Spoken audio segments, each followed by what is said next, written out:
Pearls Original Bible Church.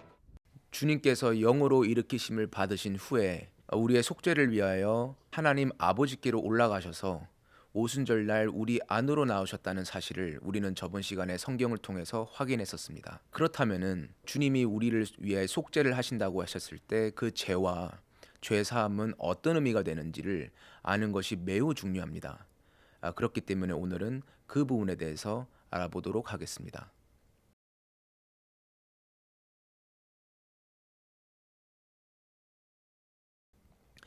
우선 구약 속죄 제사에서 보면은 레위기 16장에서 봤듯이 대제사장이 우리의 속죄를 백성들의 속죄를 이루신다라고 했을 때 백성들의 죄를 위하여 속죄하고, 그리고 이사야서 53장에서도 예수님께서 하나님의 어린 양으로 속건 제물로 보내심을 받으신 후에 우리들의 죄악을 담당하시려고 하신다는 것이 구약에는 기록이 되어 있죠. 근데 우리가 알다시피 구약은 참 형상이 아니므로 그림자이고 예표이기 때문에, 그렇다면은 구약에서 이렇게 말씀하셨던 백성들의 죄와 우리들의 그 죄악이 신약에서는 참 형상에서는 어떤 의미가 되는지를 아는 것이 매우 중요합니다.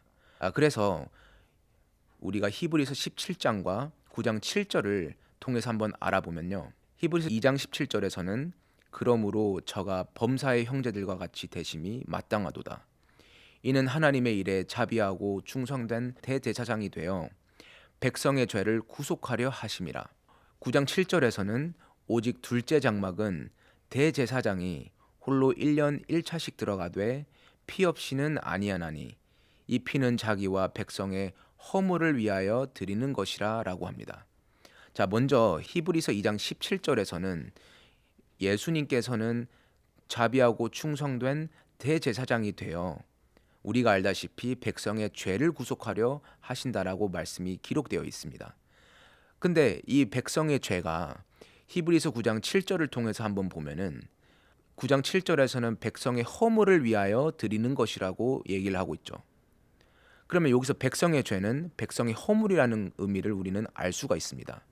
근데 이 허물이라는 이 표현이 좀 어떻게 보면 생소하게 들릴 수도 있는데요.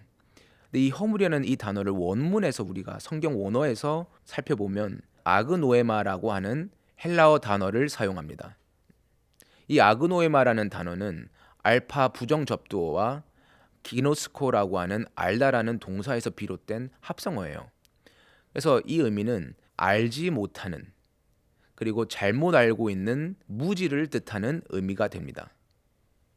자, 그렇기 때문에 이 아그노에마, 허물이라는 단어는 사실은 허물이라고 표현이 될 것이 아니라 백성의 알지 못한 혹은 잘못 알고 있는 무지를 위하여 주님이 이 땅에 오셔서 우리의 속죄를 해주신다는 의미를 성경에서는 말하고 있다는 겁니다. 그래서 백성의 허물이라는 것은 알지 못함 혹은 잘못 알고 있는 무지를 뜻하는 것이기에 우리들의 죄 사함은 알지 못하는 것을 사해 준다는 의미로서 알게 해줌을 뜻하는 겁니다.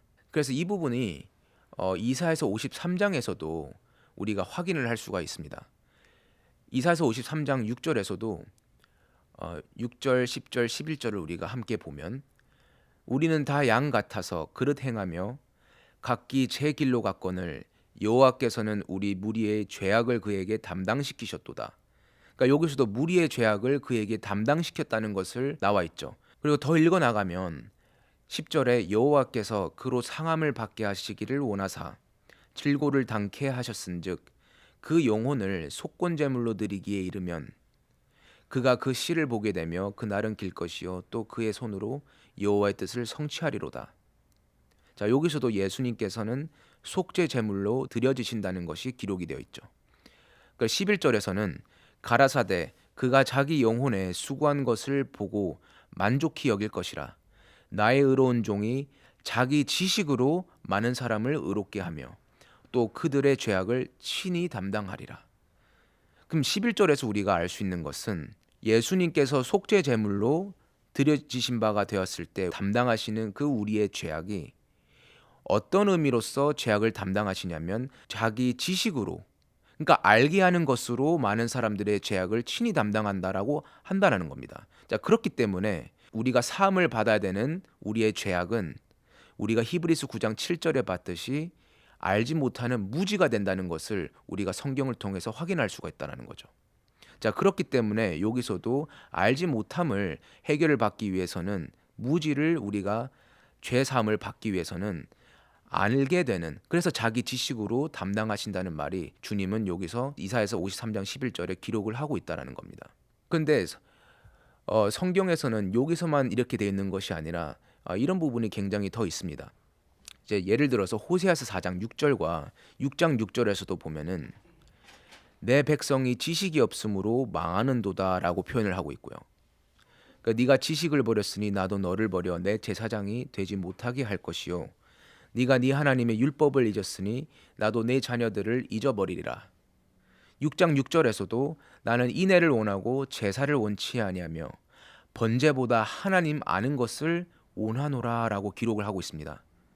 자, 그렇기 때문에 우리가 왜 아는 것이 중요하고 알지 못하는 무지를 하나님께서는 죄라고 하시냐면, 이렇게 우리가 하나님을 알지 못하거나 잘못 알고 있는 오해를 하고 있으면 그것이 하나님 앞에서는 우리가 인정을 받지 못하고 하나님을 알지 못하는 결과가 되기 때문에 그것으로 인해 우리는 하나님께 멸망을 받고 하나님께 인정을 받지 못한다는 것입니다. 그래서 성경에서는 지금 말하고 있는 것은 우리가 주님이 오셔서 우리에게 죄 사함을 해준다고 했을 때 죄는 어떤 윤리도덕적인 선하지 못한 행동을 하거나, 물론 우리가 세상을 살다 보면 그런 것들을 지키고 하는 것이 중요하겠지만 윤리도덕적인 우리가 잘못을 행한 것을 사해 주신다라고 하는 의미에서의 죄를 말씀하시는 것이 아니라, 하나님 관점에서의 죄는 우리가 하나님을 알지 못하고 잘못 알고 있는 것이 하나님 앞에서는 우리와 하나님 사이에서 관계에서는 가장 큰 죄가 된다는 사실입니다. 요한복음 17장 3절에서 우리가 확인을 해보면 영생은 이것이니 곧 유일하신 하나님을 아는 것과 그리고 보내신 자 아들 예수 그리스도를 아는 것이 영생이라고 했기 때문에 우리가 하나님을 알지 못하고 잘못 알고 있다면은 우리의 구원은 있을 수가 없는 것이 된다는 겁니다. 자, 그렇기 때문에 성경에서는 우리가 그분을 알지 못하는 무지가 가장 큰 죄가 되는 것이고, 무엇보다도 이 죄를 해결하려고 주님께서 오셨다는 사실이라는 겁니다.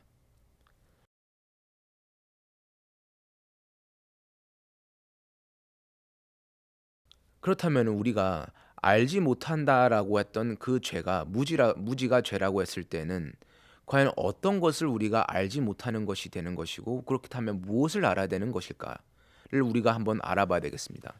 예를 들어서 요한복음 8장 24절에서는 이러므로 내가 너희에게 말하기를 너희가 너희 죄 가운데서 죽으리라 하였노라. 너희가 만일 내가 그인 줄 믿지 아니하면 너희 죄 가운데 죽으리라. 그러니까 여기서도 주님께서 하시는 말씀은 내가 너희에게 말하기를 너희가 너희 죄 가운데 죽으리라라고 했단 말이죠. 근데 어떤 죄가 되냐면은 너희가 만일 내가 그인 줄 믿지 아니하면 너희 죄 가운데 죽으리라는 것입니다. 그럼 여기서는 어떤 의미냐? 28절을 우리가 또 읽어보면 예수께서 가라사대 너희는 인자를 든 후에 내가 그인 줄 알고 또 내가 스스로 아무것도 하지 아니하고 오직 아버지께서 가르치신 대로 이런 것을 말하는 줄도 알리라라고 했습니다. 그러니까 주님은 지금 하시는 말씀이 너희는 인자를 든 후에 하나님 아버지께로 하늘로 올라가신 후에 너희들은 내가 그인 줄을 알게 된다는 사실을 말씀하고 있다는 겁니다. 자, 그렇기 때문에 그때 이후로 내가 그인 줄 너희가 알고 믿지 아니하면 너희 죄 가운데 죽으리라고 했기 때문에 이 죄는 우리가 그분이 내가 그인 줄 주님께서 그분인 줄 우리가 알지 못하고 믿지 아니하면 죽는 죄이기 때문에 이것은 무지의 죄를 말씀하신다는 거죠. 자, 그렇다면 우리가 알지 못하면 안 되는 것은 주님께서 말씀하시기를 내가 그인 줄 너희들이 알지 못하면 이라는 것입니다. 그럼 내가 그인 줄 어떤 의미로서 내가 그가 된다는 말씀을 하시는 걸까요? 그러니까 이 부분을 우리가 아는 것이 매우 중요하거든요.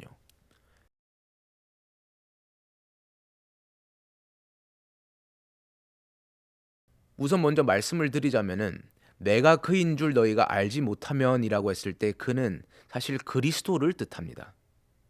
근데 아마 이 말씀을 드리면 많은 분들께서는 예수님께서 그리스도라는 것은 당연한데 이것이 뭐가 그렇게 특별하다고 내가 그인 줄 너희가 알지 못하고 믿지 아니하면 그 죄 가운데 죽으리라라고 할까 하는 생각을 하실 수도 있겠는데요.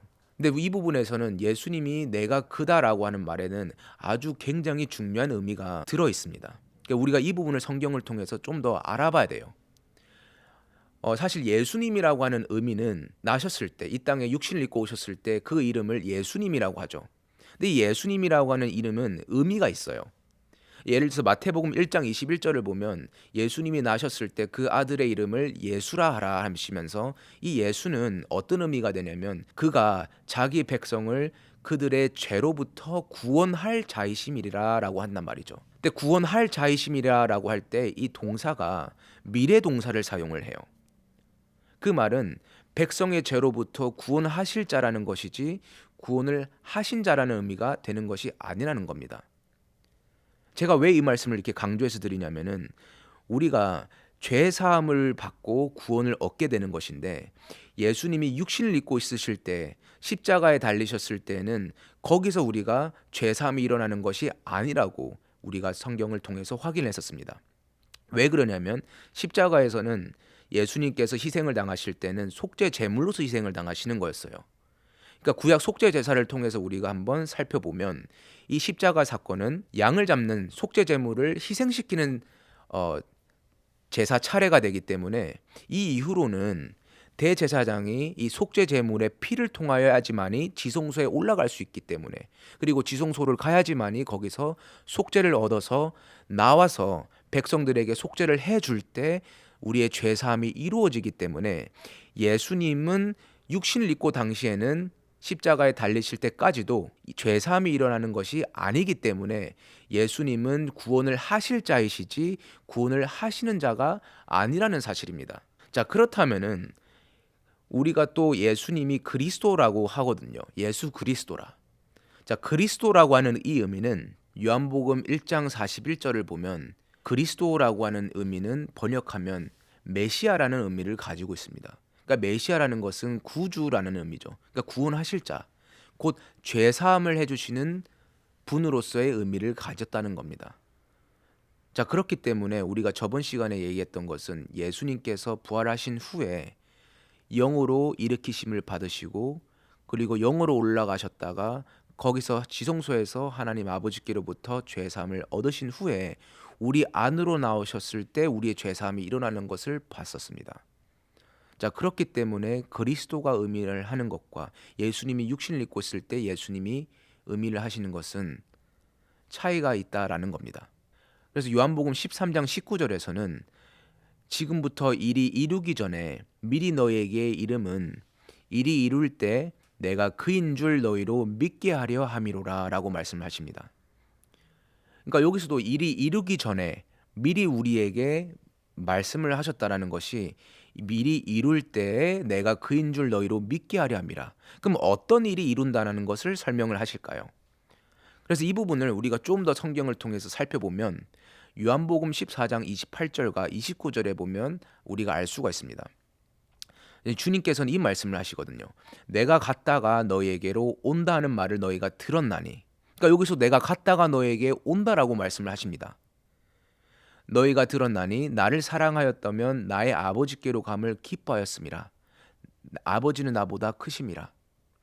이제 일이 이루기 전에, 그러니까 일이 이루기 전에라고 하는 것은 내가 갔다가 너에게 온다는 말을 너희가 들었나니 갔다가 왔을 때 온다라는 말이 이루기 전에 너에게 말한 것은 일이 이룰 때 너희로 믿게 하려 함이라. 그러니까 여기서도 믿게 한다는 것은 내가 갔다가 아버지께로 갔다가 너에게 다시 올 때 그 일이 이루어질 때 내가 그인 줄 너희로 믿게 하시려고 지금 말씀하신다는 겁니다. 자, 그렇기 때문에 내가 그인 줄, 주님이 그인 줄 알게 되는 것은 적어도 예수님께서 올라가셨다 아버지께로까지 가셨다가 우리에게 오셔야지만이 그게 일이 이루어지는 것이기 때문에 우리는 그가 예수님이 그가 되심을 그리스도가 되심을 알 수가 있다는 것입니다. 그래서 사도행전 2장 36절에 예수님께서 영으로 부활하시고 올라가셨다가 우리 안에 오순절날 나오셨던 우리는 성령이라고 했지만 그리스도가 성령이 되시어 우리 안에 오셨을 때 일어나는 일이 오순절날 사도행전 2장 36절에 이렇게 기록이 되어 있습니다. 그런즉 이스라엘 온 집이 정령할지니 너희가 십자가에 못 박은 이 예수를 하나님이 주와 그리스도가 되게 하셨다는 사실입니다. 여기서도 보듯이 사도들이 특히 베드로 사도께서도 예수 그리스도께서 우리 안으로 오순절날 오신 이후에 주님을 알게 되는 죄사함을 받고 하시는 말씀이 너희 십자가에 못 박은 이 예수를 하나님이 주와 그리스도가 되도록 만드셨다는 겁니다. 자, 그렇기 때문에 예수님이 그리스도가 되셨다는 거죠. 십자가에 못 박히신 이후로 말입니다. 자, 그렇기 때문에 예수님은 십자가에 못 박히시기 전까지는 예수님이 그리스도로 계신 것은 아니라는 겁니다. 하나님께서 이 예수님을 그리스도가 되게 만드신 것은 십자가 이후에 하나님은 만드셨다는 거죠. 그래서 예수님께서 내가 그인 줄 너희가 믿게 하려 함이라 알게 되려 함이라 라는 말은 내가 그리스도가 될 때를 말씀하신다는 겁니다. 그래서 사실 이 부분에 대해서 마태복음 16장에서 베드로 사도께서도 사실 이런 고백을 합니다. 예수님을 보고 그리스도라고 하는 고백을 하거든요. 마태복음 16장 15절을 우리가 한번 읽어보면 가라사대 너희는 나를 누구라 하느냐 시몬 베드로가 대답하여 가로되 주는 그리스도시요 살아계신 하나님의 아들이시니라. 자, 그럼 여기서 베드로가 이렇게 했던 고백은 분명 주님께서는 너희들이 인자를 든 후에 그리고 하나님이 이 예수님을 주와 그리스도가 되게 하신 이후에 우리들은 예수님이 그리스도가 되심을 알고 믿게 된다고 했는데 이렇게 베드로는 주님이 십자가의 고난을 받으시기도 전에 예수님을 그리스도라고 고백을 한다라는 겁니다. 근데 이 부분에 대해서는 마태복음 16장 17절을 우리가 다시 더 읽어보면 예수께서 대답하여 가라사대 바요나 시모나 네가 복이 있도다. 이를 네게 알게 한 이는 혈육이 아니요 하늘에 계신 내 아버지시니라 라고 말씀을 합니다. 자, 그렇기 때문에 베드로가 이런 고백을 한 것은 베드로가 어떻게 깨닫거나 알게 된 이후로 정말 깨달았기 때문에 이런 고백을 한 것이 아니라 하나님 아버지에 의해서 그리고 이 예수님이 사실은 그리스도가 되시는 것을 미리 성경을 통해서 보여주시기 위하여 이런 말씀이 기록되기 위하여 이런 고백을 하게 되었다는 것을 우리는 알 수가 있습니다. 왜냐하면 고린도전서 12장 3절을 통해서 우리가 보면은 누구든지 간에 성령이 아니고서는 예수를 주라 신할 자가 아무도 없다라고 했습니다. 자, 그 말은 이 예수님께서 가시지 아니하면 아버지께로 가시지 아니하면 이 보혜사 성령이 오시지 않을 것이라고 했기 때문에 그리고 예수님께서는 너희가 인자를 든 후에 이 예수가 그리스도인 것을 내가 그인 줄 너희가 알고 믿게 된다고 했기 때문에 이 베드로가 지금 이렇게 하는 고백은 성령에 의해 하는 고백이 아니라는 겁니다. 근데 만약에 이 베드로가 한 고백이 정말 성령에 의한 그런 참된 고백이었고 신이었다라고 한다면 이 베드로는 이 말씀을 이렇게 고백을 한 이후에 주를 시인한 이후에 예수님이 잡히셨을 때 가야바뜰에서 주님을 3번이나 그것도 저주하면서까지 부인을 했다는 사실을 보면 아마 이 베드로 사도께서는 용서를 받기가 힘들었겠죠.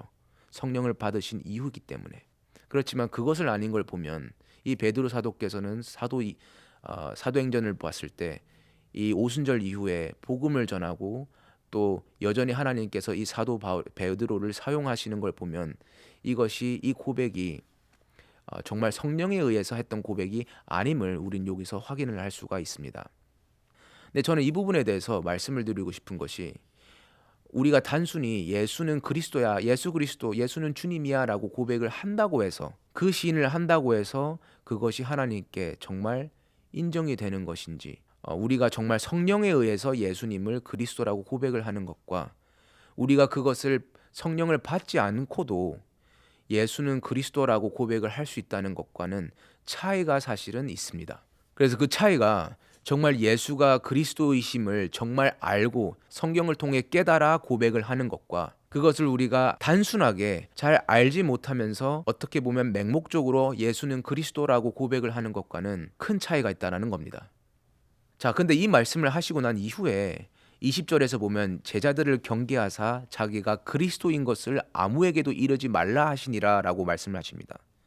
그러니까 예수님께서도 지금 이 베드로에게, 사도들에게 자신이 그리스도이신 것을 아무에게도 이르지 말라고 경계를 하신다는 거죠. 그래서 자기가 그리스도인 것을 아무에게도 이르지 말라는 것은 우리가 예수님이 그리스도인 것을 진정으로 깨닫고 알고 믿어 죄 사함을 얻을 때는 예수님께서 이렇게 올라가셨다가 다시 우리 안으로 오실 때 진정으로 알 수 있는 것이기 때문에 예수님께서는 자신이 그리스도인 것을 사람들에게 이르지 말라고, 왜냐하면 깨달을 수도 없기 때문에 이르지 말라고 이렇게 말씀을 하신다는 사실입니다. 그래서 이 마태복음 17장을 우리가 쭉 16장과 17장이 이어지는데 17장에서는 예수님께서는 변화상산에서 형체가 변하시는 것을 제자들에게 보여주시거든요. 그러시면서 산에서 변화상산에서 변화된 모습을 보여주신 이후에 9절부터 우리가 성경을 보면은 17장 9절에서는 저희가 산에서 내려올 때 예수께서 명하여 가라사대 인자가 죽은 자 가운데 살아나기 전에는 너희들이 본 것을 아무에게도 이르지 말라 하시니, 지금 그리스도인 것을 이르지 말라는 말과 같은 동일한 문맥에서 말씀하시는 겁니다. 자, 그렇기 때문에 인자가 죽은 자 가운데 살아나기 전에는 이라는 말은 죽은 자 가운데서 일어나셨을 때 주님은 아까 사도행전 2장 36절의 말씀대로 이 하나님은 이 예수를 주와 그리스도가 되게 하셨다라는 사실입니다. 그렇기 때문에 변화상산에서 보여준 이 모습은 육신을 입고 있는 어떤 모습이 아니라 정말 영으로서 그리스도가 되셨을 때 모습을 이 제자들에게 보여주셨다라는 것입니다. 근데 이 말씀이 마태복음 17장에는 이런 말이 있지만 또 이와 비슷한 문맥에서 누가복음 9장에도 이러한 지금 같은 사건을 이렇게 지금 기록이 되어 있습니다. 누가복음 9장 44절과 45절을 보면 이 말을 너희 귀에 담아 두라. 인자가 장차 사람들의 손에 넘기우리라 하시되, 45절에서는 저희가 이 말씀을 알지 못하였나니 이는 저희로 깨닫지 못하게 숨김이 되었더라. 또 저희는 이 말씀을 묻기도 두려워하더라. 그러니까 이 말씀을 예수님이 그리스도가 되시고 이런 과정을 통해서 우리 안에 오신다라는 이 모든 말씀을 하셨다 할지라도 이 제자들이 이것을 온전히 깨닫지 못하더라는 겁니다. 왜냐하면 이 말씀이 아직은 숨김이 되었기 때문이라는 거죠. 그러니까 언제 이것을 알게 되냐면 인자를 든 후에, 승천 후에야 이것을 깨닫게 되기 때문에 제자들에게도 이 말씀이 깨닫지 못하게 숨김이 되었다는 사실입니다. 근데 신기한 것은 이렇게 숨김이 되었고 깨닫지 못함에도 불구하고 이 제자들은 예수님을 뭐라고 부르냐면 주여 그리스도여 라고 말씀을 하신다라는 겁니다. 근데 이 부분에서 굉장히 시사하는 바가 커요. 우리도 예수님을, 하나님을 믿는다라고 하면서 정말 이 예수님이 어떻게 그리스도가 되시고 그리스도가이신지를 우리가 알지 못하면서도 얼마든지 충분히 예수를 주여 주여라고 부를 수가 있다라는 사실입니다. 근데 성경에서 기록되었듯이 마태복음 7장 21절 말씀대로 우리가 주여 주여 하는 자마다, 단순히 우리가 주의 이름을 그렇게 부르고 신을 한다고 해서 주여 주여 한다고 해서 다 천국에 들어올 것이 아니라고 예수님께서도 말씀을 하신다라는 겁니다. 자, 그렇기 때문에 이 예수님을 주라고 신하는 것, 어떤 의미에서 시인을 한다는 것도 우리가 알아야 되겠지만 이 예수님을 주로 시인한다는 그 말 한마디에는 이렇게 성경 안에는 깊고 우리가 알아야 될 것들이 수도 없이 있다는 사실입니다. 그렇기 때문에 사도행전 2장 36절 말씀뿐만 아니라 5장 30절과 31절 말씀에서도 우리가 보면은 이렇게 너희가 나무에 달아 죽인 이 예수를 우리 조상의 하나님이 살리시고 이스라엘로 회개케 하사 죄 사함을 얻게 하시려고 그를 오른손으로 높이사, 그러니까 승천하신 이후에 임금과 구주로 삼으셨다는 사실을 여기서도 말씀을 하신다는 겁니다. 자, 이로 보아하건대 이분이 일으키심을 받았을 때는 영으로 일으키심을 받았었다라고 했죠. 디모데전서 3장 16절을 보면요, 영으로 일으키심을 받았을 때 이를 하나님은 벌써 주와 그리스도가 되게끔 만드셨고, 그래서 이렇게 승천하시게 하고 아버지께로 올라가게 하셨다는 것은 우리로 죄 사함을 얻게 하시려고 올리우셨다는 사실을 우리는 성경을 통해 확인을 한다라는 겁니다. 자, 그랬기 때문에 이렇게 우리의 죄 사함을 위하여 얻게 하시려고 올라가셨던 이 예수님이, 그리스도가 되신 이 예수님께서는 다시 우리 안으로 오순절날 나오셨다는 사실입니다. 그렇기 때문에 우리 안에 오셨기 때문에 우리에게 아버지께로부터 받으신 이 속죄, 우리가 알지 못하는 무지로부터 알게 하는 죄사함을 우리가 받았기 때문에 사도행전 오순절날 이후로부터는 이 사도들도 이 예수는 그리스도라라고 증거했다라는 사실입니다. 자, 그렇기 때문에 이 예수는 그리스도라고 내가 그인 줄 우리가 안다라는 것은 이 예수님이 이 모든 과정을 통해서 오순절날 이후로 우리 안으로 오셨다는 사실까지를 우리가 아는 것이 이 예수는 내가 그라라고 하는 사실을 우리가 알고 믿는다라는 사실입니다. 왜냐하면 예수님께서도 요한복음을 보면 수도 없이 말씀하시는 것이 아직 내 때가 이르지 아니하였다, 내 때가 이르지 아니했다는 말씀을 하시는 걸 보면 예수님이 육신을 입고 있으실 때에는 예수님께서 그리스도가 되시지 아니했다는 사실이거든요. 자, 그렇기 때문에 예수님은 십자가에서 고난을 받으신 이후에 영으로 일으키심을 받았을 때 그리스도가 되시고, 그리스도가 되신 이분이 우리의 속죄를 해주셔야 우리를 구원해 주시는 구주시기 때문에 아버지께로 올라가셔서 죄사함을 받으시고 오순절날 우리 안에 나오셨다는 사실입니다. 그러니까 우리는 지금 재림을 기다릴 것이 아니라 이미 우리 안에 나오신 그리스도를 우리는 영접하는 것이 진짜 예수가 그리스도이심을 알고 믿는 것이 된다는 사실입니다.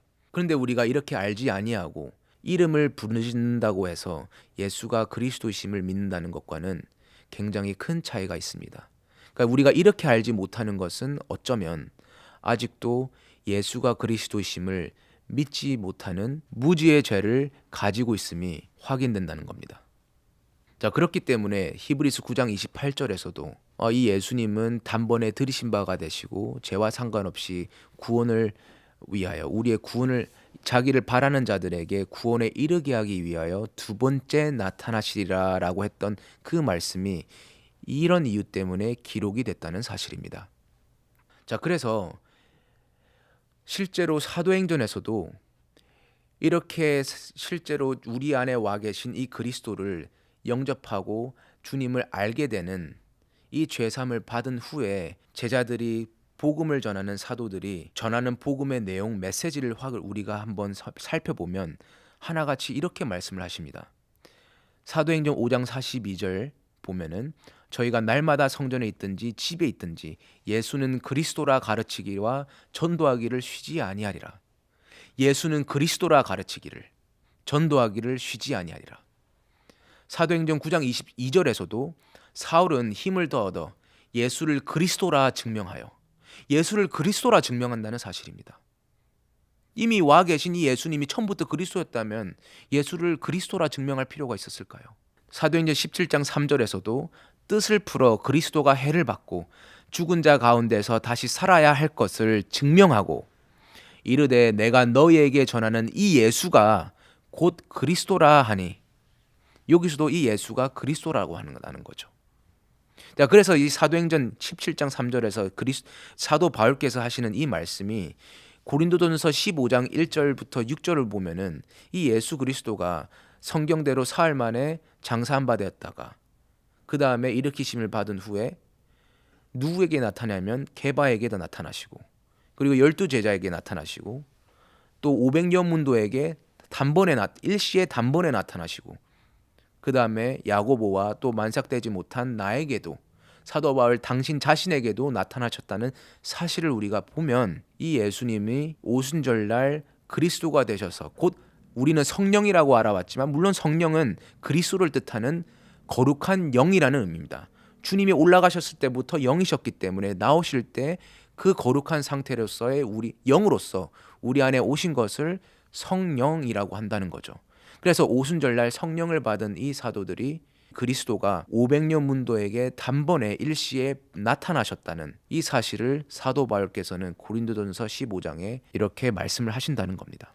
자, 그렇기 때문에 이 사도 바울께서는 오순절날 우리 안으로 오셨던 이 영이 곧 그리스도시라는 거죠. 그래서 그리스도는 주도 영이시라고 고린도후서 3장 15절에도 17절까지 말씀을 하고 계시고, 그리고 이 그리스도가 고린도후서 13장 5절에서는 같은 사도 바울이 이 모든 것을 기록한 사도 바울께서 계속해서 하시는 말씀이 너희가 믿음에 있는가 너희 자신을 확증하라.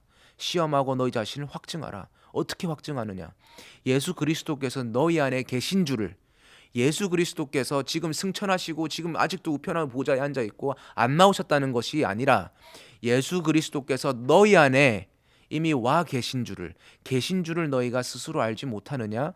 그렇지 아니하면 너희가 버리운 자니라라고까지 말씀하신다는 겁니다. 그렇기 때문에 우리가 이렇게 이 과정을 통해서 예수님이 그리스도가 되시고 우리 안에 죄사함을 위하여 알게 하는 죄사함입니다. 알게 하는 죄사함, 깨닫게 하는 죄사함, 예수님이 어떻게 그리스도가 되시는지를 깨닫게 하는 이 죄사함을 우리가 받고 이 예수 그리스도가 우리 안에 계신 줄을 우리가 알지 못하면 아직은 우리가 버리운 자로서 무지의 죄를 가지고 있다는 사실을 성경은 이렇게 말씀하고 있다는 사실입니다. 갈라디아서 2장 20절에서도 사도 바울께서는 내가 그리스도와 함께 십자가에 못 박혔나니 그런즉 이제는 내가 산 것이 아니요 오직 내 안에 그리스도께서 사신 것이라. 내 안에 그리스도께서 사신 것이라. 요한복음 14장에서도 예수님이 직접 말씀을 하세요. 내가 너희를 고아와 같이 버려두지 아니하고 너희에게로 오리라. 16장 16절에서는 조금 있으면 너희가 나를 보지 못하겠고 또 조금 있으면 너희가 나를 보리라 하신대. 조금 있으면 보지 못하겠고 조금 있으면 또 보리라. 그래서 요한복음 14장 18절에 너희를 고아와 같이 버려두지 아니하고 너희에게 오리라는 것은 조금 있으면 다시 너희에게로 오리라라고 하는 말을 한다라는 거죠. 그래서 20절에서는 14장 20절에서는 그 날에는, 그러니까 내가 너희를 고아와 같이 버려두지 아니하고 너희에게로 올 때는 그 날에는 내가 아버지 안에 너희가 내 안에 내가 너희 안에 있는 것을 너희가 알리라. 그러니까 사도 바울께서는 오순절날 이후에 예수님께서 그리스도가 되시고 우리 안에 오셨기 때문에 우리를 고아와 같이 버려두지 아니하고 두 번째 벌써 나오셨기 때문에 이미 내 안에 그리스도가 사신 것이라고 고백을 한다라는 겁니다. 이미 이것을 깨닫고 말씀을 증거를 할 수가 있다는 겁니다. 그래서 마태복음 28장 20절에서도 이 예수님께서는 내가 보아라 내가 세상이 끝날 때까지 너희와 함께 있으리라 라고 하셨다는 겁니다. 함께 우리 안에 계신다는 것을 말씀하신다는 겁니다. 그래서 이 부분에 대해서 정말 성경에서는 사실은 이 부분들이 많거든요. 물론 우리가 지금 이 안에서 지금 이 시간을 통해서 모든 것들을 설명을 다 드릴 수는 없지만 그래도 정말 이것은 알려드려야겠다, 정말 이것은 증거를 해야겠다라고 하는 부분을 지금 말씀을 드리고 있는데, 좀 더 우리가 살펴보면 요한복음 16장에서도 분명히 주님께서는 이렇게 말씀하십니다. 7절에 그러하나 내가 너희에게 실상을 말하노니 내가 떠나가는 것이 너희에게 유익이라. 왜 떠나가는 게 유익이냐? 내가 떠나가지 아니하면 보혜사가 너희에게로 오시지 아니할 것이요 가면 내가 그를 너희에게로 보내리니. 그러니까 주님이 가셔야지만이 성령이 나오신다는 겁니다. 그러니까 이 말도 왜 주님이 지금 이 말씀을 하시냐면 주님은 그랬죠. 내가 아직 그리스도인 것을 너희 아무에게도 이르지 말라고. 그러니까 주님은 아직 그리스도가 되시지 아니했기 때문에 지금 보혜사 성령이 내가 가야지만이 성령이 나올 거라고 하는 얘기를 한다는 겁니다. 그래서 주님께서는 내가 떠나가야지만이, 그러니까 아버지께로 가야지만이 보혜사 성령이 오신다는 것은 주님이 일으키심을 받았을 때부터 이미 거룩한 영으로서 그리스도이신 영으로서 부활하시고 올라가셨다가 다시 우리 안에 오시기 때문에 그 오시는 자신이 그리스도가 되어 우리 안에 오실 것을 이렇게 보혜사가 너에게로 오실 것이다 라고 설명을 해주시고 있다는 겁니다. 그래서 8절을 보면요, 그가 와서 죄에 대하여 의에 대하여 심판에 대하여 세상을 책망하시리라 라고 기록이 되어 있어요. 여기서 책망하다는 단어는 꾸짖다 이런 의미를 말하기보다는 죄를 드러내다, 잘못을 드러내다 라는 의미를 가지고 있어요. 자, 우리가 죄를 드러낸다는 것은 알지 못함이 사실은 죄예요.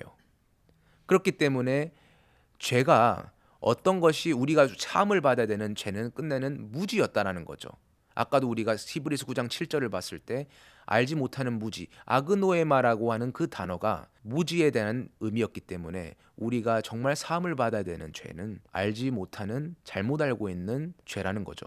자, 그런 의미에서 그것을 드러내러 성령께서 오신다는 겁니다. 그래서 이런 말을 우리가 조금 연결시켜서 한번 생각을 해보면, 성령이 오실 때는 요한복음 14장 26절에서 보혜사 곧 아버지께서 내 이름으로 보내실 성령 그가 너희에게 모든 것을 가르치시고 내가 너희에게 말한 모든 것을 생각나게 하시리라. 왜 이 일 말씀을 하셨을까요? 왜 성령께서 오셨을 때는 주님이 하신 모든 말씀을 생각나고 알게 되고 깨닫게 될 것이라고 얘기를 하셨을까요? 자, 이것을 우리가 죄사함의 관점에서 생각을 해보면 얼른 이해가 되고 깨달아질 거예요. 왜냐하면 우리가 알지 못하는 것이 무죄였기 때문에, 그 죄였기 때문에 성령께서는 곧 그리스도가 우리 안에 오셔서 죄사함을 해주셔야 되는 분이잖아요. 그래야지 구주시니까요. 그러니까 죄사함을 해주시러 오셨기 때문에 그 죄사함이 알게 하는 죄사함이었다는 겁니다. 그렇기 때문에 이 성령이, 그리스도께서 성령으로서 우리 안에 오셔서 우리가 그분이 하신 말, 예수님께서 이루셨던, 일이 이루기 전에 미리 이루셨던 그 모든 말씀들, 곧 주님에 관한 이 복음을 우리가 알고 깨닫게 되어 이 예수가 그리스도가 되심을 깨닫게 하고 생각나게 하실 거라는 의미였다는 겁니다. 그래서 이 부분에 대해서 세상에 대해서 책망을 하실 거라, 세상이 알지 못하는 것에 대해서 드러내실 거라는 것입니다. 그래서 우리가 이 부분을 다시 요한복음 16장에 돌아가서 16장 8절부터 10절을 우리가 다시 더 보면, 8절은 방금 읽었고 세상을 책망하실 거라는 거죠. 세상이 이렇게 알지 못함을 드러내실 거라는 겁니다. 9절에서는 죄에 대하여라 함은 저희가 나를 믿지 아니하며, 나를 믿지 아니하며, 그러니까 단순히 예수님 주여 주여 하는 것을 말하는 것이 아니에요. 저희가 나를 믿지 아니한다는 것은 아까도 그랬죠. 죄라는 것은 너희가 그 죄에 죽으리라. 어떤 죄냐면 너희가 내가 그인 줄 너희가 알고 믿지 아니하면. 그러니까 이때 죄도 내가 그리스도가 되시는 것을 너희가 이렇게 믿지 아니하면 그 죄에 대해서 책망하실 거라는 거죠. 또 10절에서는 의에 대하여 책망하실 거라는 겁니다. 세상을. 어떤 의미에서냐면 내가 아버지께로 가니 너희가 다시 나를 보지 못할미요라고 하는 거죠. 왜 내가 아버지께로 가니 너희가 다시 나를 보지 못함이요라고 하는 것이 왜 책망받아야 될 내용이 될까요? 분명히 우리가 원래 알고 있는 대로라면 이 예수님은 아버지께로 갔다가 아직 우리에게 나아오시지 아니했는데, 우리가 지금도 재림을 기다리고 있는데 너희가 다시, 그래서 우리가 주님을 보지 못하는 것은 너무나 당연한 사실인데도 왜 10절에서는 이렇게 너희가 다시 나를 보지 못하는데 의에 대하여 세상을 책망하실 거라는 얘기를 하시는 걸까요? 왜냐하면 예수님께서는 요한복음 16장 16절에서 18절까지 보면은 예수님은 내가 다시, 너희가 조금 있으면 나를 보지 못하리지만 또 조금 있으면 다시 너희가 나를 보리라. 그래서 내가 너희를 고와 같이 버려두지 아니하고 너희에게로 온다라고 했었습니다. 그래서 그날은 내가 너희 안에 있는 것을 너희가 알리라라고 했다고요. 그런데 우리가 아직도 그분이 나오지 아니하고 아직 우리 안에 계신지를 우리가 알지 못하면 그 부분에 대하여 이 세상을 책망할 거라는 얘기를 하신다는 겁니다. 우리가 그렇기 때문에 예수가 그리스도가 이렇게 되심을 알지 못한다는 것은 아직 성령에 의한 알게 되는, 깨달아지게 되는 이 죄사함을 받지 못했다는 것이 될 수도 있고, 또 어떻게 보면 이렇게 알지 못하는 세상을 책망하신다고 했기 때문에 어쩌면 우리가 여전히 세상에 속하는 자가 될 수도 있다는 사실이 됩니다. 자, 그래서 죄사함이라는 것은 우리가 알지 못하는 것에 대해서 깨닫게 되는, 알게 되는 것을 죄사함이라고 한다는 겁니다.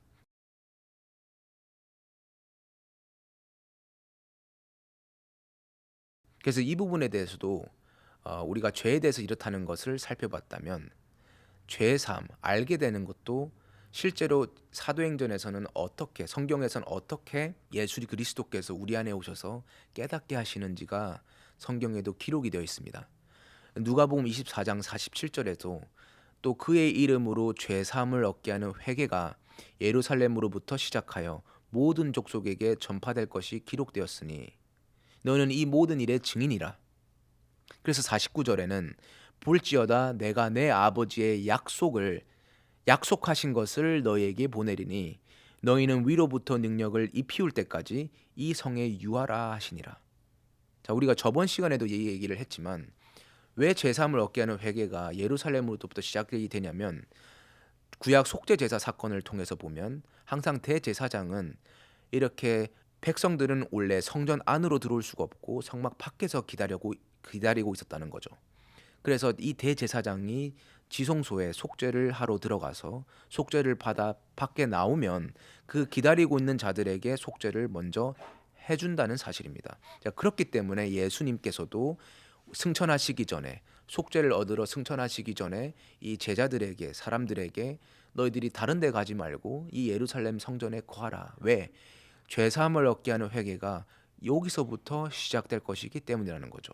자, 그러시면서 무엇을 우리에게 주실 거라고 하냐면 약속을 아버지의 약속하신 것을이라고 되어 있지만 사실 원어에서는 약속하신 것이 아니라 약속을 너에게 보낸다라고 말씀이 되어 있어요. 그래서 내가 내 아버지께 약속을 너에게 보낸다라고 하거든요. 그럼 이 약속이 뭘까?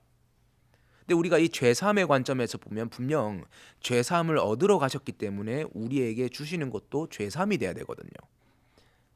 자, 그래서 이 부분을 우리가 성경을 통해서 살펴보면 사도행전 2장 33절에 비로소 이 말씀을 하십니다.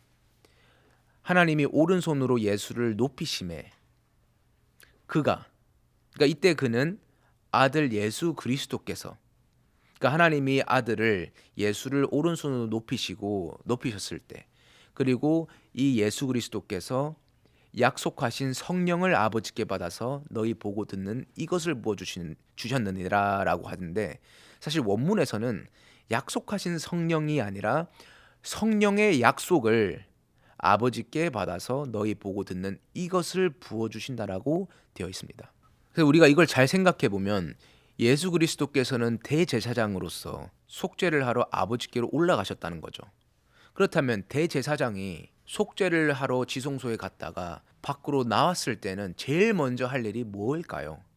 당연히 속죄를 하는 것이 백성들의 속죄를 하는 것이 가장 당연한 거겠죠. 자, 그렇기 때문에 이 예수를 높이시고 이 그리스도께서는 아버지께 받아서 나온 것이 뭐냐면 죄사함입니다. 우리들로 하여금 얻게 하는 이 죄사함. 근데 이 죄사함을 너희 보고 듣는 이것을 죄사함으로 부어주셨다는 사실입니다. 그럼 지금 너희들이 보고 듣는 이것은 뭘까요? 지금 베드로 사도께서 지금 사도행전 2장부터 쭉 하는 말은 단 한 분에 대해서만 증거하고 전파하고 있습니다. 그건 누구냐면 아들 예수 그리스도에 관하여 전파하는 것이라는 겁니다. 그러니까 지금 복음을 전한다는 거죠. 그래서 지금 너희 보고 듣는 이것은 곧 하나님 아들 예수가 그리스도가 되신 이 예수 그리스도에 대한 말씀 복음을 지금 너희들이 보고 듣는 이것을 죄사함으로 우리에게 주고 있다는 사실입니다. 그래서 이것이 바로 성령의 약속이라는 거예요. 왜냐하면 요한복음 14장 26절에서도 성령의 약속이라는 건 단 한 가지였었습니다. 보혜사 성령이 너에게로 오면 그가 너에게 모든 것을 가르치시고 너에게 말한 모든 것을 생각나게 하시리라라고 했었죠. 그러니까 아까도 우리가 예수가 그리스도이신 것을 아무리 변화상산에서도 제자들에게 가르쳐줘도 이 제자들에게는 이 말씀을 깨달을 수가 없도록 말씀이 가려져 있었다는 겁니다. 그래서 이 말씀을 깨달을 수가 없었던 이 말씀을 성령으로 나오신 그리스도께서는 알게 하는 죄사함을 해주신다는 그 약속을 이렇게 하셨던 것이고 그 약속을 이 예수 그리스도가 아버지께로부터 받아서 지금 너희들이 보고 듣는 이것을 알게 하는 그 복음을 죄사함, 알지 못하는 무지로부터 알게 하는 죄사함으로 우리에게 주신다는 사실을 우리가 성경을 통해서 이렇게 확인할 수 있습니다. 그래서 요한일서 1장 1절부터 2절을 보더라도 태초에 있는 생명의 말씀에 관하여는 우리가 들은 바요 눈으로 본 바요 주목하고 우리 손으로 만진 바라. 자, 여기서 생명의 말씀에 관한 이 말 2절을 보면 이 생명이 나타내신 바 된지라 이 영원한 생명을 우리가 보았고 증거하여 너에게 전하노니. 생명을 전한다, 증거한다. 이 생명이 뭘까요? 자, 요한복음 14장 6절에서는 내가 길이요 진리요 생명이니, 요한복음 11장 25절에서도 나는 생명이요 부활이니, 곧 생명이 되시는 예수 그리스도가 되신다는 겁니다. 그래서 지금 이렇게 너희들이 보고 듣는 이것을 사도행전 2장 33절에서 전하는 것, 이것이 뭐였냐면 요한일서 1장 1절과 2절의 말씀대로라면 이 생명의 말씀에 관하여서, 곧 그리스도에 관하여 이 말씀을 우리가 눈으로 본 바요 귀로 들은 바요 주목하고 손으로 만진 바를 지금 우리가 보았고 증거하고 너희들에게 전한다라는 겁니다. 그렇기 때문에 이것이야말로 우리가 예수 하나님 아들 그리스도를 알게 되는 죄사함을 증거하고 있다는 사실을 우리는 여기서도 확인할 수 있습니다. 그렇기 때문에 우리가 보고 듣는 이것이 죄사함이고 복음이라는 사실을 다시 한번 우리는 깨달아야 합니다. 그래서 예수가 그리스도이신 것을 증거하는 것은 단순히 우리가 나가서 예수 믿으세요, 그냥 구원받습니다, 복받습니다 라고 하는 정도로의 전도와 증거가 아니라는 사실입니다. 왜냐하면 예수가 그리스도이신 것을 증거한다는 것은 이렇게 우리가 그분을 알지 못하고 예수가 그리스도이심을 우리가 알지 못하는 이 무지가, 이 죄 때문에 우리는 우리 영혼이 멸망을 받고 하나님께로 구원을 받지 못하는 상태가 되기 때문에 이 전도는, 이 증거하는 일은 이렇게 알지 못하는 무지로부터 죄사함을 하여 그 영혼을 구원시키는 일이기 때문에 아주 무척이나 중요한 사실이고 단순히 우리가 할 수 있는 일도 아니라는 겁니다. 그렇기 때문에 이렇게 예수가 그리스도가 되신다는 것을 증거한다는 것은, 복음을 전한다는 것은 성경에 기록되어 있는 예수님이 어떤 상태로 오셨고 왜 오셨고, 그리고 왜 십자가의 죄사함을 위하여 고난을 받으셔야 됐고, 그리고 왜 승천하셔야 됐고, 왜 부활하셨을 때 어떤 형태가 되시고 왜 그렇게 되셨고, 그래서 오순절날은 또 우리에게 어떻게 되시고 우리의 구원과 죄는 또 무엇이며 죄사함은 어떻게 이루어지는지, 이 모든 것들을 우리가 알 수 있을 때 깨달아야지만이 우리는 증거를 할 수가 있다는 사실입니다. 그렇기 때문에 요한복음 5장 39절을 보면 주님이 이런 말씀을 하세요. 너희가 성경을 상고해라. 성경 안에서 영생을 얻는 줄 너희가 성경을 상고하라. 왜냐하면 성경이 곧 나에 대하여 증거한 책이기 때문이라고 말씀하신다는 겁니다. 그러니까 오직 성경이 예수 그리스도에 관하여 기록된 증거라는 거죠. 성경을 통해야지만이 예수님이 어떻게 그리스도가 되심을 우리는 알고 증거할 수가 있다는 건데, 우리는 성경을 알기도 전에 성경을 잘 깨닫지 아니한 상태에서, 혹은 우리의 생각을 가지고 성경을 보고 있으면서 잘못 알고 있는 상태에서 그냥 단순히 예수 믿으세요, 구원받습니다 라고 한다고 해서 그 말씀을 받아들인다고 해서 상대방도, 그리고 전하는 우리도 정말 예수님을, 그리스도를 알아지게 되는 것과는 굉장히 큰 차이가 있다는 사실입니다.